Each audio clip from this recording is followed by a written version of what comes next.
Monsoon का चौथा और सबसे ताकतवर स्पेल इस वक्त मुल्क के मुख्तलिफ हिस्सों को अपनी लपेट में लिए हुए हैं। नारोवाल, चकवाल, इस्लामाबाद, रावलपिंडी समेत कई शहरों में मूसलाधार बारिशों ने निज़ाम जिंदगी दरहम बरहम करके रख दिया है। कहीं गलियां नदी नालों का मंजर पेश कर रही हैं तो कहीं पानी घरों, दुकानों और सड़कों में दाखिल होकर शहरियों के लिए मसाइल पैदा कर रहा है। सबसे बढ़कर इस्लामाबाद और रावलपिंडी में गरज चमक के साथ होने वाली तूफानी बारिश ने कई सालों के रिकॉर्ड्स तोड़ कर रख दिए। इन बारिशों के बायस नाला लई में पानी की सतह खतरनाक हद तक बढ़कर 7 फुट तक पहुंच चुकी है, जिसने शहरियों को शदीद खौफ व हरास में मुब्तला कर दिया है। ये बारिशें जहां एक तरफ कुदरत की रहमत होती हैं, वहीं अगर बर वक्त इंतजामात ना हो तो यही बारिशें जहमत बन जाती हैं। जैसा कि इस्लामाबाद की एक हाउसिंग सोसाइटी, उसमें पेश आने वाला अफसोसनाक वाक़या एक अलमनाक मिसाल बन चुका है, जहां शदीद बारिश के दौरान एक बाप और उसकी कमसिन बेटी अपनी कार में सवार कहीं जा रहे थे कि अचानक बरसाती नाले में पानी के तेज़ बहाव की जद में आए। फुटेज में देखा जा सकता है कि कैसे गाड़ी तवाज़ुन खोकर नाले में जा गिरी और देखते ही देखते पानी के शदीद दबाव ने कार को मुकम्मल तौर पर डुबो दिया। अब रेस्क्यू टीम ने इमदादी कार्रवाई शुरू कर रखी है। हेलीकॉप्टर की मदद से बाप बेटी को तलाश करने की कोशिश जारी है। रेस्क्यू टीम ने गाड़ी की निशानदेही की है और लेकिन बाप बेटी का ताहाल कुछ पता चल नहीं सका है। इस वाक़े ने पूरे शहर को गम और हैरत में मुब्तला कर दिया है कि आखिर कब तक ऐसे दिल दहला देने वाले सानेहात रूनुमा होते रहेंगे। ये सवाल भी जोर पकड़ रहा है कि आखिर इस साने का ज़िम्मेदार कौन है। सिर्फ कुदरती आफात को इल्ज़ाम देना काफ़ी नहीं है, क्योंकि असल हकीकत यह है कि बरसाती नालों पर तामीरात करके वहाँ रिहायशी प्लॉट सेल किए जाते हैं। मुतल्लिका हुकाम की खामोशी, बासर माफिया की पुष्पनाही और कानून नाफिज करने वाले इदारों की बेबसी की वजह से, बेबसी क्या है, बेहिसी कहना शायद मुनासिब लफ्ज़ होगा, ये गैर कानूनी सरगर्मियाँ खुलेआम जारी रहती है और हाउसिंग सोसाइटीज़ की इंतज़ामिया नालों को काट कर ज़मीन को रिहायशी प्लॉट्स में तब्दील करती हैं और बेखबर ख़रीदार वहाँ घर बना लेते हैं। नतीजा ये निकलता है कि जैसे ही बारिश का पानी आता है, रास्ता ना मिलने पर यह तेज़ रफ्तार रैला इंसानी जानों को निगल लेता है। गो कि हर साल मानसून बारिशों से पहले दावा किया जाता है कि नालों की सफाई की जाएगी, गैर कानूनी तजावुज़ात हटाई जाएंगे, लेकिन जब अमली इक़दामात देखते हैं तो मामला वही का वही होता है। नतीजतन बारिश के हर स्पेल के साथ हादसात की खबरें आती हैं जिनमें मासूम जानें ज़ाया हो जाती हैं।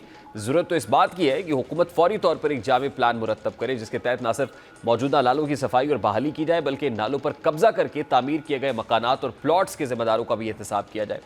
इन गैर कानूनी घर तामीर करने वाले माफिया, नक्शा पास करने वाले इदारे और ज़मीन फ़रोख्त करने वाले अनासर सबको कानून के कटहरे में लाना चाहिए। अब ये है इस्लामाबाद का इंसिडेंट। बाबूसर टॉप पे जो क्लाउड बर्स्ट का वाक़या पेश आया, उसकी वजह से अब कैजुअल जो पहले 4 थी बढ़कर 5 हो चुकी है। अब सयाह रुख करते हैं शुमाली इलाका जात का, जो वार्निंग्स इशू की जाती हैं, अलर्ट्स जारी किए जाते हैं, उनसे सरफ नज़र किया जाता है और वहाँ पहुँच जाते हैं। अल्टीमेटली क्या है कि फिर यही होता है, इस तरह के अलमनाक हादसात, इस तरह की अलमनाक दास्तानें रकम होती हैं। अब भी वार्निंग्स इशू हुई हैं।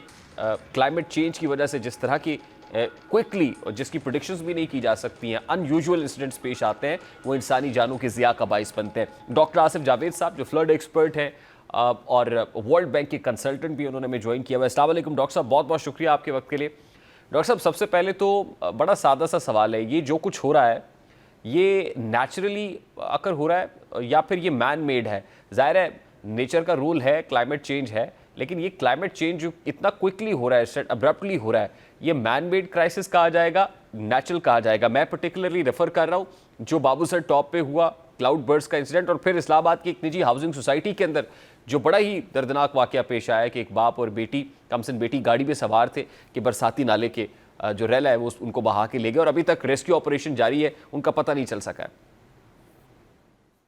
रेहम साहब, बहुत बहुत शुक्रिया। और डेफिनेटली ये कुछ ऐसी चीज़ें हैं कि साइंटिस्ट ने लॉन्ग एगो प्रिडिक्ट की थी कि that should be a result of you know on climate change, और जिसके कंसिक्वेंसेस हमें भी देख रहे हैं क्लियर कट। डेफिनेटली ये जो हैजर्ड्स होते हैं या ये जो आप कह लें जो फ्लड्स आ रहे हैं, these are the natural process, nothing more than natural process. लेकिन क्लाइमेट चेंज जो है इसको इंटेंसिफाई करता है, इसकी इंटेंसिटी में इजाफा करता है। जिस तरह आपने अभी खुद कहा कि बाबूसर टॉप पे इंतहाई जो एक जो वाक़या हुआ है जिसमें 5 लोगों की कीमती जानें चली गई हैं, तो कहा जा रहा है कि भाई वहाँ पर क्लाउड बर्स्ट हुआ है। क्लाउड बर्स्ट हो या हाई इंटेंस रेनफॉल हो, ये रिजल्ट है क्लाइमेट चेंज का। लेकिन हमने करना क्या है, हमने अपने आप को अडॉप्ट करना है। जिस तरह आपने कहा पिंडी इस्लामाबाद में लास्ट वीक, इस वीक की तो मेरे पास कल की तो स्टेटिस्टिक नहीं है, लेकिन लास्ट वीक जो स्टेटिस्टिक थी तो वो थी more than 300, almost around 300 millimeter of rainfall in just 2 days, which is you can say like 20% of the entire year. सो मतलब ऐसा लग रहा है जैसे पूरा पूरा पूरा का पूरा मूनसून जो है वो स्क्वीज हो गया विद इन 2 days।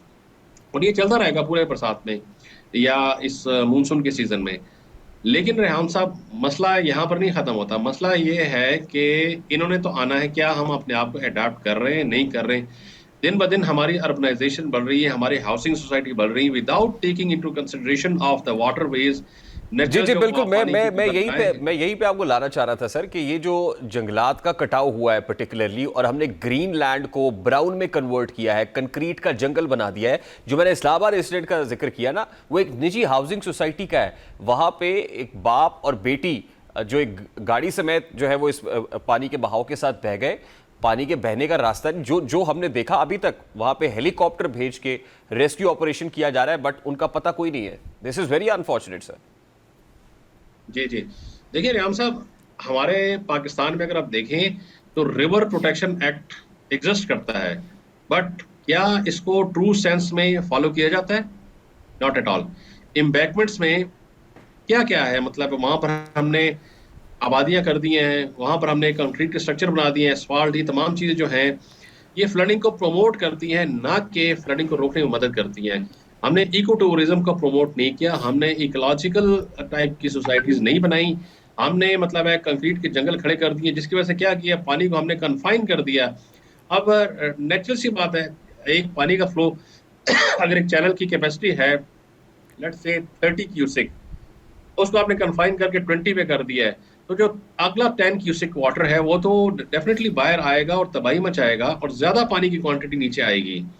तो ये बड़ा जरूरी है, मतलब है इन चीजों पे अमल करना, कि जो मतलब है आप समझें कि क्या कहते हैं, एक तरफ से क्लाइमेट चेंज हो रहा है, अर्बनाइजेशन हो रही है। अब ये जो वाकया हुआ है डीएचए फेज 5 में, तो क्या हुआ, व्हाट हैपेंस, वो तो बड़ी प्लान्ड सोसाइटी है, लेकिन क्या जो वाटरवेज थे, अब इसको हम इसको ये नाम देना कि भाई ये तो एक नेचुरल इवेंट था, नहीं। मैं इसको नहीं कहूंगा ऐसे कि नेचुरल इवेंट था। This is what we have done actually. How we have done actually, because एक तो हम क्लाइमेट चेंज कर रहे हैं, ऊपर से हमने जो वाटर के नेचुरल पैसेजेस हैं उनको नैरो डाउन कर दिया, वाटर को कन्फाइन कर दिया है, उसको हमने पैसेज नहीं दिया। तो इससे मतलब है, जाहिर सी बात है, पानी तो अपना कोर्स लेना है, पानी कहाँ जाएगा? अब मुझे ये बताएं, ये राम साहब। जी जी बिल्कुल, आप दुरुस्त कह रहे हैं सर। जाहिर है पानी का रास्ता हमने बंद किया, उसके ऊपर हमने हाउसिंग सोसाइटीज खड़ी कर दी और ये सारा कुछ है। आपने कहा अडेप्ट करना पड़ेगा।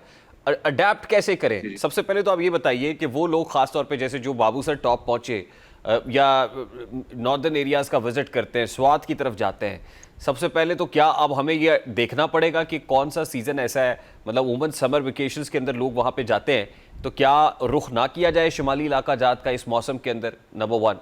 नंबर 2 ये कि ये बारिशों के हवाले से फोरकास्ट जो होती है, उससे आपको नहीं लगता कि वो फोरकास्ट भी धरी की धरी रह गई? इतना अनयूजुअल हो रहा है मामला कि वो हम उसको प्रिडिक्ट भी नहीं कर पा रहे।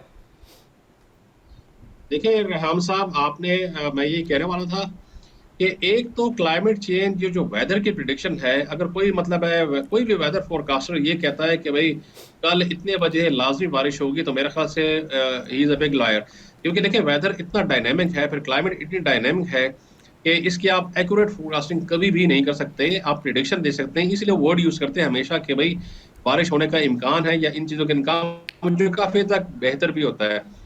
लेकिन क्लाइमेट चेंज की वजह से एक इंतहाई अनप्रेसिडेंटेड किस्म के इवेंट जो साइंटिस्ट लॉन्ग एगो से कह रहे हैं, वो मतलब है आते जा रहे हैं, वो हम देख रहे हैं, अपने आंखों के सामने देख रहे हैं।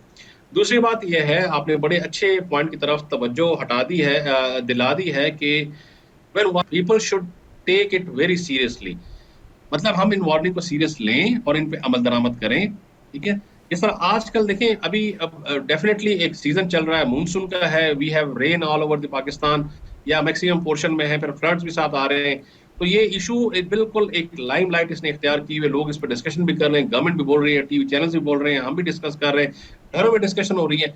लेकिन जब मानसून चला जाएगा तो ये तमाम इशू बैक बर्नर पर चला जाएगा। मैं कई मरतबा ये कह चुका हूँ कि we are very good at rescue, but long term management की हमें ज़रूरत है। हमें सोसाइटीज़ के जो बायलॉज़ जो बने हुए हैं, उनको हमें फॉलो करना चाहिए। जो वार्निंग्स इश्यू होती है पर्टिकुलरली गवर्नमेंट की तरफ से, मेट्रोलॉजिकल डिपार्टमेंट की ये तरफ बात से, आप दुरुस्त कर रहे हैं कि लोगों हम को उनको फायर सीरियसली फाइटिंग लेते मोड हैं, में उसको होते फाइट हैं, करना। हम इमरजेंसी मोड के अंदर होते हैं। जैसे ही that situation is over, emergency is over, और उसके बाद फिर हम एक लंबी तान के सो जाते हैं। ये बात आपकी दुरुस्त है।